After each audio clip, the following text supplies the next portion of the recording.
اعوذ باللہ من الشیطان الرجیم بسم اللہ الرحمن الرحیم سامعین و ناظرین السلام علیکم ورحمۃ اللہ وبرکاتہ۔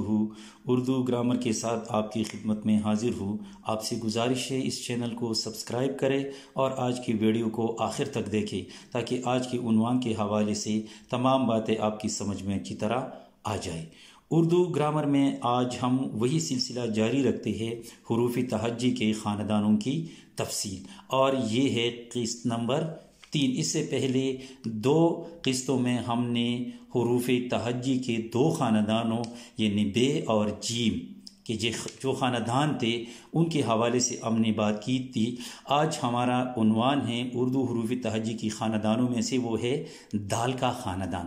دال کا خاندان بنیادی طور پر 3 حروف پر مشتمل ہے اور وہ ہے دال، ڈال اور زال۔ اب دیکھیں پہلا حرف ان میں سے ہے دال۔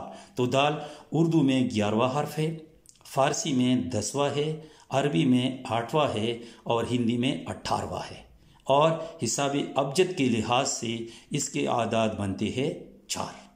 پھر اس کے بعد دوسرا حرف ہے ڈال۔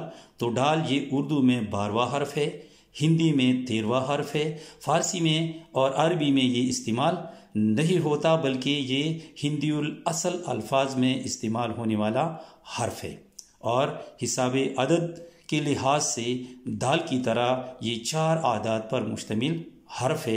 کیونکہ یہ عربی اور فارسی میں نہیں ہے تو اس لحاظ سے دال کے برابر یہ حرف رکھا گیا ہے۔ پھر اس کے بعد ہے زال۔ تو یہ اردو کا 13واں حرف ہے، عربی کا 9واں ہے، فارسی اور ترکی کا یہ 11واں حرف ہے۔ اسے زال معجمہ، ثغز یا منقوطہ بھی کہتے ہیں۔ اردو میں یہ زے، زوے یا زوات سے ملتا جلتا حرف ہے اور اس کی طرح آواز دیتا ہے۔ ابجد کے لحاظ سے اس کے اعداد بنتے ہیں 700۔ تو امید ہے کہ آپ اچھی طرح سیکھے ہوں گے۔ آئندہ کسی نئی عنوان تک اجازت دیجیے۔ اللہ حافظ۔